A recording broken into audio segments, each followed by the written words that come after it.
Welcome, everybody, to another episode of Recruiters with No Limits. Always live and never scripted. I'm here with my sidekick and co-host, John Ruffini. What's up, Johnny? Mr. Richard, how are you? Not bad. As you probably can see today, little technology. I got a little green cast, so I might be the Incredible Hulk all day today. You're showing your superpowers.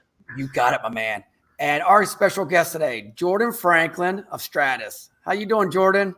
Good. How are you guys? Real good. I just want to give you a congrats right off the bat of being one of the top 100 again. Yeah. Thanks, guys. Yeah, we were excited. We actually had two in our company. So me and my co-CEO, Robin Hampton, was a top 100 as well. So we were excited.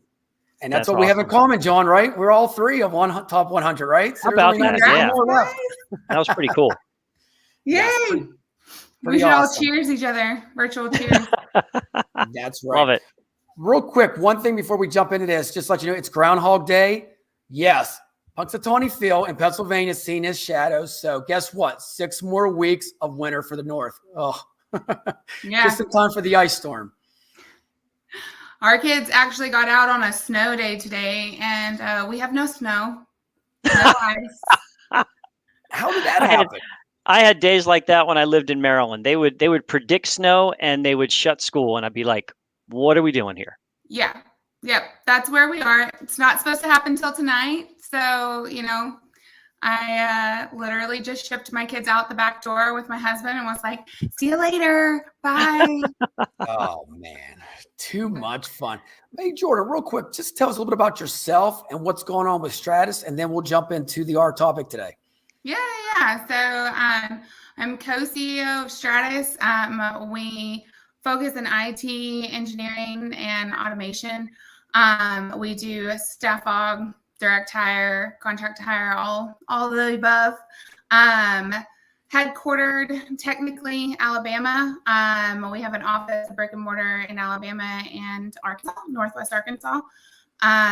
We were the second fastest growing company in Arkansas last year, and just named as one of the fastest growing companies in the Southeast regionally by Inc. 5000. Short and sweet. Been around since 2015, and have a lot of growth coming our way, and can't wait to see what 2022 has to offer us. So you got some good momentum building. Yeah, definitely. Bringing on lots of internal staff, sales, and recruitment. That's our bread and butter. So we do it all internally. We don't normally outsource it.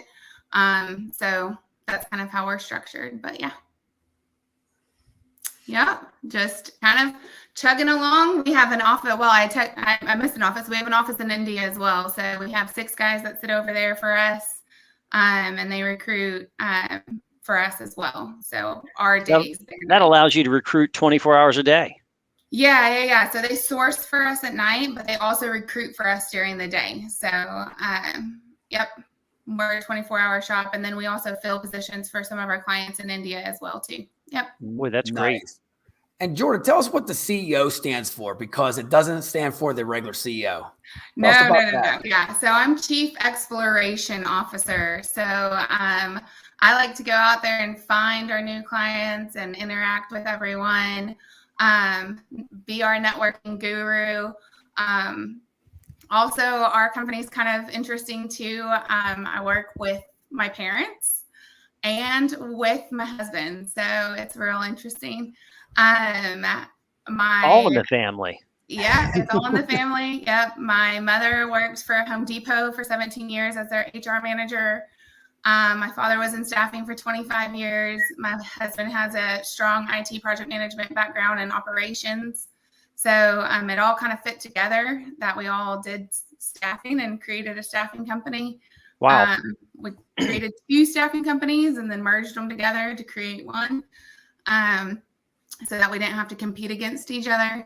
That would be interesting. That would be fun. I can only imagine that dinner conversation. Right. So that's kind of how, it was Stratus and the other company was Viewpoint, and then we just kept the Stratus name. But yeah, so that's how Stratus kind of came to be. but yeah, Chief Exploration Officer, and then Robin's the co-CEO, and we're women owned. So Yes. Outstanding. Yeah, but I'm all over sales and recruitment, so we went with exploration for me. So obviously you're big on networking, and hence our topic today. Your network equals your net worth. When you first started? I mean, no one starts out with a big network, right? How did you start growing your network, and then how did you decide kind of who to target and what to go after? And has your methodology or strategy changed as you become more successful? Yeah. So, I mean, like you said, nobody comes out of the womb with a giant network that is just, I mean, unless you're like Kennedy, right? Then you just have like a beautiful network. But nobody comes out of the womb with just like a perfect network that's just going to feed them opportunities all around the world. But I think I was innately born with a networking gene, because I was also the child that was like, oh, look, you have a ticket for me on an airplane, and then the one ticket that doesn't have to sit next to everyone, I'm going to take that one, because then I got to talk to everyone around me, and I'm going to become their friends.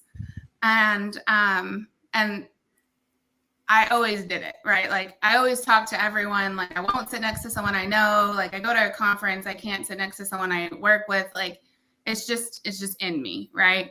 So I've always done that. I've also found that the older I get, I become a little bit more reserved in that aspect, where I'm like, okay, maybe I could sit next to somebody I know. Like I don't have to sit by everybody that's new.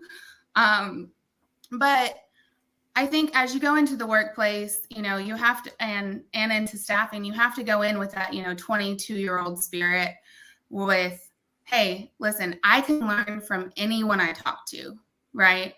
Because everyone can offer you something. It doesn't matter who you're speaking to, right? They're going to give you a nugget of information that you can learn from. And if you can go into every conversation that you have, or every interaction that you have with that spirit, you're going to build a network that is going to increase your net worth, dollar wise, mentally, however you see that. Your net worth can be not just your bank account, right? It could be multiple other aspects of your life that are increased by that one interaction. So, I mean, there's multiple things that can happen through that one interaction. And it's not anything new, right? Like in the 1920s, the person that had the most money in the city was the person that was the most well-connected, right? Like we're not bringing a new concept to the world. It's just, you also can't lean on those connections only when you need them, right? You have to offer something back to those connections as well. Love that you just said that. Yeah. So like, I like to end just about any conversation I have with anyone is like, if I'm going to them for something, well, how can I help you? Because I know there's something that I can help you with, even if it's just a warm connection here or a warm connection there. There's got to be something I can help you with, even if you're a VP or a director or something here or something there. There's something I can help you with, right? So, and I tell everyone that, because, I mean, I have 3 kids, right?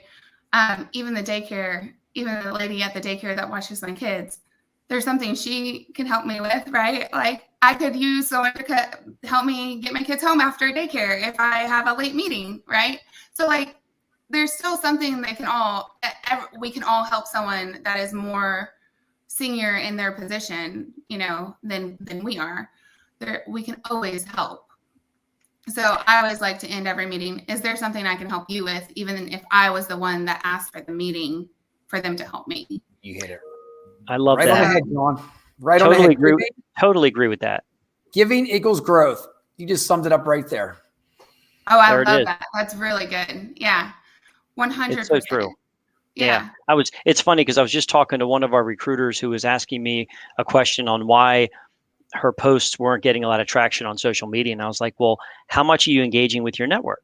So she's like, well, no one's commenting, no one's sharing. I'm like, well, how much are you commenting and sharing and interacting with your with your network. And I said, if you're not doing that, you can't expect them to interact with your posts. Exactly. It's always the more you give, the more you tend to get. And I love that approach that you said about networking, how, there's something you can learn from everyone, and there's something you could potentially do for everyone. So a lot of us don't put ourselves out there. And what you said, it was so funny. I think back, everybody, when they first start networking, and again, we're in this age now where a lot of it's virtual. So you're not necessarily going into a crowded room where you don't know anybody, but in those situations, so many people tend to just flock to folks that they know and they hide in the corner, which defeats the purpose of networking. So I love the fact that from a young age, you put yourself out there, and that, no secret why you became a master networker. Yeah. I used to joke around, in any conference, I will be the person that comes in the loudest outfit just so everyone has to talk to me. So like I went to the ASA conference and I wore a red dress and I had frills on the sleeves, and I'm 5'10" and I put on 4-inch heels, and holy cow, talk to everyone. And it's just what I do. Like it's always what I've done. And it's just because like, hey, you're going to remember me because you're going to go to LinkedIn and you're going to find my page and you're going to be like, oh, that was that girl in that red dress. You're going to like it or you're going to hate it, but you're going to remember it. Yeah. Yeah. So, but I'm that's just always been my tactic. Like I'm not going to hide. I'm tall. So, so I've always kind of leaned into it, but everyone kind of has their thing and you've got to find it. Right. And how do you network best, and if that's not your thing, there's a way to do it. Right. Like you can be social on social media and still be a wallflower. Right. Right. I agree. And even though that's not me, you can still be successful in that scenario, right? Like, so there's multiple ways to do it. You just have to find what works for you. But I mean, that's kind of what worked for me. And I was like, I'm going to lean into it. Let's do it. But I love it. I love networking. I think that you can find a lot of growth in kind of just talking to every single person and figuring out how to help them or how they, how to connect them to the next person. Not every conversation has a $sign beside it, right? Or behind it. And you can't go into it expecting that. You have to just go into it because you willingly want to go into that, and you kind of see where it ends up. So you're absolutely right. You can't go in thinking, okay, I'm going to make money from this transaction. It's going to lead to dollars. It's going to lead to a deal. Let it take on a life of its own. And if you unselfishly go into it, then you never know what's going to come back. But John, on that point, John, how many people do that? First thing when you network, what's the first thing they do? Give you a business card. Keep that card in your pocket. Let's talk first. Absolutely. I think the most fruitful conversations are the ones that I've had that I've never exchanged any information. They found me later, 1, 2, 3 years later, and we've inked a contract and we've had conversations and been like, hey, fruitful relationship, placed the person or had a full-on contract with them and we went forward. I mean, I had a person from a conference literally 3 years later reach out to me and be like, hey, I have a contract. All I need you to do is provide 25 personnel, contract yours. 3 years later. That's a pretty good dividend. There you go. Found me on LinkedIn 3 years later and was like, hey, that person I talked to. And I was like, that's crazy. And I mean, it's happened a couple of times, but it's like, I didn't go into that conversation with any intentions, and that's kind of how you have to go into everything. Everything is literally just, hey, how are you doing? What's your story? I'm here. But one thing I noticed about you, Jordan, you may not have gone into any of your conversations initially with any expectations, but I bet you went into them with confidence. Yeah. And that I think is something that people need to have. You were confident about yourself. You didn't know where this conversation or relationship was ever going to lead, but you were confident going into that, which probably attracted people to want to engage with you. And I think that's a skill that not everybody has, but that it can be developed if you push yourself to do it. Positive mindset. Yeah, absolutely. Definitely. Confidence is key. I think going in, I also tell all of our salespeople, they ask, how are you successful in a sales environment? How are you how can I be the most successful salesperson? I always say, you don't have to be the smartest person in the room. You bring smart people with you. And I tell everyone that. I'm like, I'll tell even my clients, I'm like, I might sell IT, but I still call help desk if my computer goes down. I didn't know I could plug my Mac in on the other side of my computer. Found that real interesting the other day. So like I make sure that those people are sitting next to me. I know how to screen for those people. It doesn't mean that I'm the smartest person, and I'm not ever going to claim to be, but I can surround myself with those people and be confident in my skills of knowing that those people are intelligent, so you don't ever go in cocky, but confident is always good. But you have to understand this, Jordan. What's smart? We all have smarts in different categories. So everybody is smart in my eyes, Yeah. And I always say, be the SME in your area. Like, be the subject matter expert on what you're supposed to be the subject matter expert on, but bring the subject matter expert on what you don't know, right? So like, if I don't know cybersecurity, I'm going to bring a cybersecurity SME, but that's not my area of expertise. So recruiters have such an opportunity, in their niche. So your niche is IT. I think it's always great when you have a focus as opposed to trying to be everything to everybody. So, within IT, for example, if you're an IT recruiter, you should want to be more than just the person that has access to really good job opportunities. You should want to be a resource to your candidates and your clients so that if they have a question on their mind about anything in the IT sector, they think, oh, well, I'm going to call Jordan because I know if Jordan doesn't know the answer, she will find out and she'll get the answer. So becoming that added value resource, again, you don't have to know everything. You just have to be willing to find people that do. And that, I think, can elevate you and even increase your network more because you become more than just a recruiter to these people. Yeah, exactly. Definitely. And then it becomes almost a game for them too when they try to start scooping you, like trying to get you the information before you have it. They'll try to start calling you and be like, hey, did you hear X, Y, and Z is going on? You're like, yep, I did. So Jordan, how do you get your office focused like this too? So what's your techniques? Do you tell everybody in your office, recruiters and everything, to be you? Oh, good one. So I mean, to get them all focused, I mean, we kind of go through things. So we go to networking events. We're really involved in, like, obviously, because we're women owned, we do like the women networking events and things like that. Super involved in community events and leadership.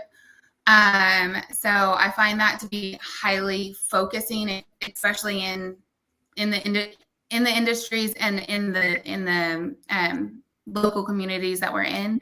So get them focused in those areas. And then we do a little bit more of like a concierge staffing. So when we meet with our clients, we do like client intake calls and we do weekly meetings and everything like that, which I feel like builds their network really well and shows them that, like, we can't just have like one client touch call. We have to have multiple, and we have to build that relationship because we're not just asking them we don't want one job order. We want the next 150 job orders, right? So I think through that training and through showing them that we've got to have constant contact and we've got to know everything about them, not only them, but their family, and know like when they're sick and send them flowers and do all of those kind of nice things, right? Shows them how to really build on being a great networker, right? And you're getting to know them as people, not as clients or candidates, which I think is awesome. You build that deeper relationship. Absolutely. And I also think that, so case in point, just this week, I had a candidate that took a job with us. Other staffing company called and said, hey, I really just want you to stay and finish out your project. totally fine with me. You're a project manager. I see that you want to see through your project, not a problem. I just want you to have all the information on the table. As long as you have all the information on the table, I want you to make the best decision for yourself. Like, this is a decision for you. Like, I will find another project manager, but this needs to be your decision. And, but I'm going to have my recruiter on the call with me because I want them to understand. I see that you see dollar signs behind this person walking away, but this is a person. Like, we're dealing with people in their lives. And on the other end, we're dealing with a client and we're dealing with her projects, but that's also her job and her life. So we've got to make sure both sides are taken care of, and we need to make sure that this side is taken care of, but then we need to go present it to the other side. Like, hey, I've got you. I'm going to have you taken care of. I'm going to have resumes for you as a backup. Like, I understand this is your job too. So you've got to make sure you're playing it really even-handedly, you know? And I just want to make sure that like our recruiters and salespeople are both on both sides of that coin so that they're understanding moving forward and growing in their career, that they're communicating, you know, I'm really taking you into consideration here because this is your career path. Like, this is your life. This really needs to be your decision. Like, I know I get commissions on it at the end of the day, but this is still you. Exactly. And you summed it up right there. It's that second opinion. I tell everybody, I don't recruit. I represent you. So at the end of the day, if you don't want this job, that's okay, because you summed it up, Jordan, so quickly and perfectly. We have to think about the job candidate and just not push them out and say, just take that job. We got to be, right. And I love what you said there. You hit it just what I do every day. And me and John, we consult with them and say, hey, if this ain't the best opportunity for you, think it over. It's okay for them to say no. I keep saying it all the time. It's okay. Absolutely. You got to give them permission to say no. And how many times, I mean, it's okay for a recruiter sit down with the candidate, help them. Again, if you've built that trust with them, you'll find that they will share with you, hey, here's what I'm considering. Which do you think is best for me? And that's a tough position to be in as a recruiter, because of course you want to say, well, take my job because I'm going to get paid. But sometimes you have to be confident enough to say, you know what, as much as I'd like you to take this job, I think this other one is better for you right now. And here's why. And again, I'm a believer that if you do things like that, it'll come back to you at some point, and usually multifold, but always doing what's in the best interest of the candidate for what they want and what's important to them is, in my opinion, what separates good recruiters from really good recruiters. Exactly. 100% agree. And I think it always comes back to you. Like, it might take a little while, but I think it always comes back to you. I mean, I can name multiple times that it has in positive ways where that person either becomes a hiring manager or the person comes back to me and I fill them into another position. You know, the best scenario is when they become a hiring manager. Oh, yeah.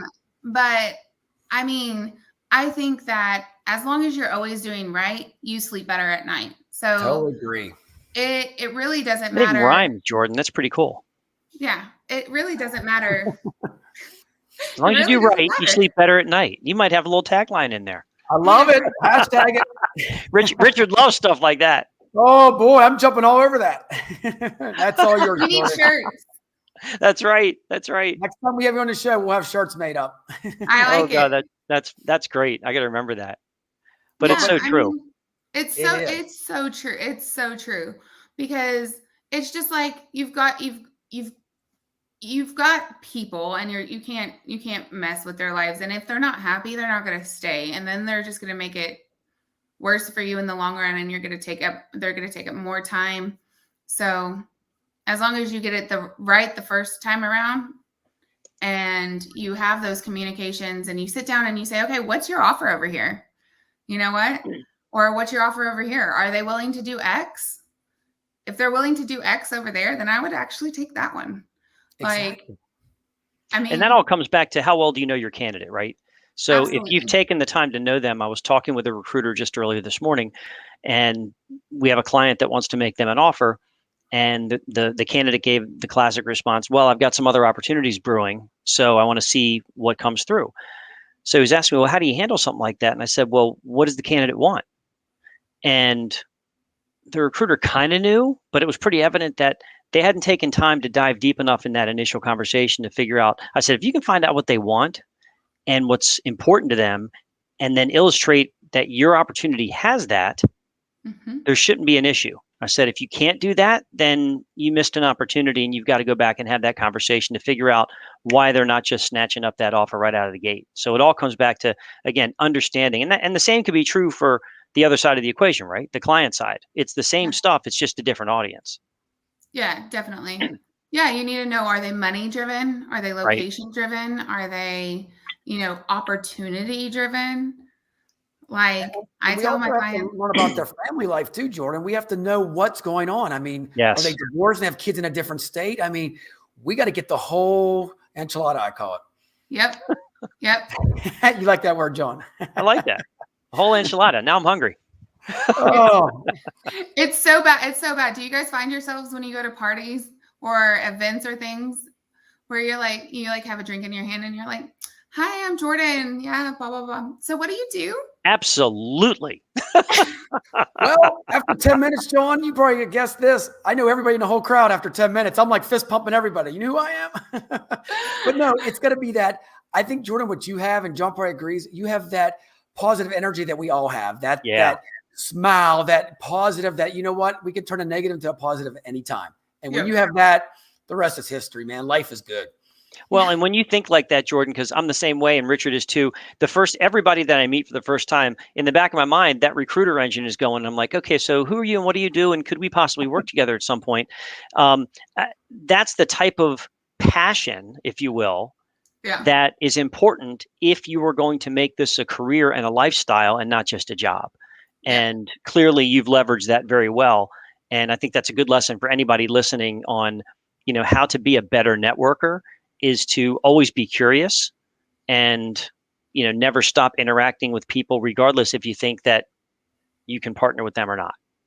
Oh, absolutely. Yeah, absolutely. And I tell everyone, I'm like, I'm one of those people just for the exact same reason. Like, I can't get in an airplane or go to like a crowded place and put AirPods in. Like, I just got a pair. I haven't even pulled them out of the box, just purely because like, I want to know what everyone's doing. I'm like almost too nosy. Like, it's so funny because you sit down in an airplane, you look to the person next to you, say, "Hey, how you doing?" And it's almost like they're shocked. They're like, but you know what the horror story is, guys, is when you say hi to them, they start talking, and you just want to take a nap and you can't because they want to talk the whole time. Like, oh, there we go. You take the good with the bad, right? You got it. And it's always like, I'm the person that wants to talk, and then the one day I want to take a nap, I'm like, "Oh, you actually want to talk? Exactly. Like, you don't have AirPods in?" Okay. I'm gonna rally. I'll talk to you. That's right.